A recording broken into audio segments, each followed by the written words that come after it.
les Sénateurs l'emportent 5-1 ce soir contre le Canadien. Carey Price, candidat à Trophée Vézina, candidat à Trophée Hart, récipiendaire du Trophée Vézina, probablement récipiendaire du Trophée Hart, sort de ce duel ce soir, ayant cédé 5 fois sur 25 lancés, avec un pourcentage d'arrêt qui est à .800.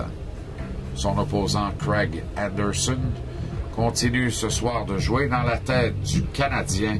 Il bloque 45 des 46 rondelles dirigées vers lui et à .978 n'ayant cédé qu'à une seule occasion, c'est trop peu. Anderson continue de meubler la caboche du Canadien. La série est désormais à 3-2 en faveur de Montréal. Le Canadien doit retourner au centre Canadian Tire d'Ottawa dimanche pour le match numéro 6.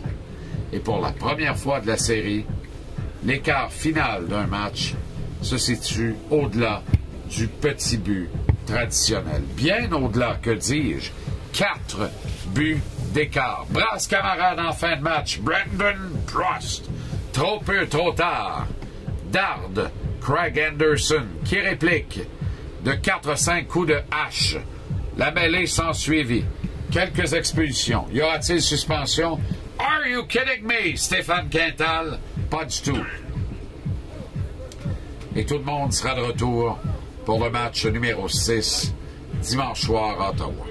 Comment Michel Therrien va parler à ses joueurs? Quoi va-t-il leur dire à la sortie de ce match-là ce soir?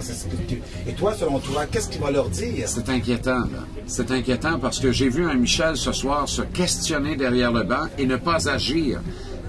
Michel peut changer les trios 37 fois par période en saison régulière.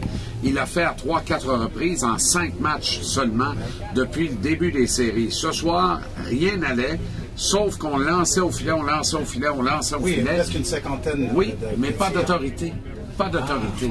Alors, change les combinaisons, provoque quelque chose. L'avantage numérique du Canadien ce soir, encore une fois, c'est écoute, je vais te le dire clairement, c'est 0-3 encore ce soir. Alors, c'est 1 en 19 depuis le début de cette série-là. On est sous la barre des 5% de taux d'efficacité. C'est épouvantable. Mais là, est-ce que ces joueurs sont fatigués, tu crois?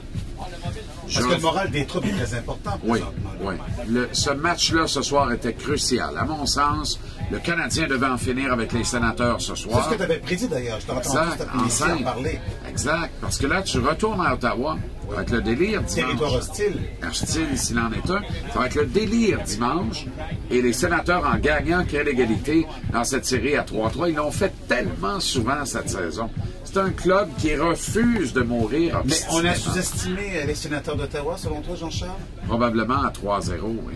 Oui. Probablement à 3-0. Il y avait le torse bombé, ces joueurs canadiens, en se disant, en Ronald Tremblant, nous allons les abattre. Nous allons les abattre. Voilà. Et on a refusé de souffrir, de payer le prix. On n'était pas en résilience. On n'était pas dédié à la cause. Ça fait 3-1. C'est ce qu'on disait cette semaine. Ils ont pas joué comme c'était la dernière fois. Exact. Ce soir, oui. Et oups, ce soir, Craig Anderson se dresse à un mur et te met dans le trouble parce que tu es à 3-2. Et là, tu grattes le caillou. Tu dis, mais qu'est-ce qui n'a pas été? Pas grand-chose.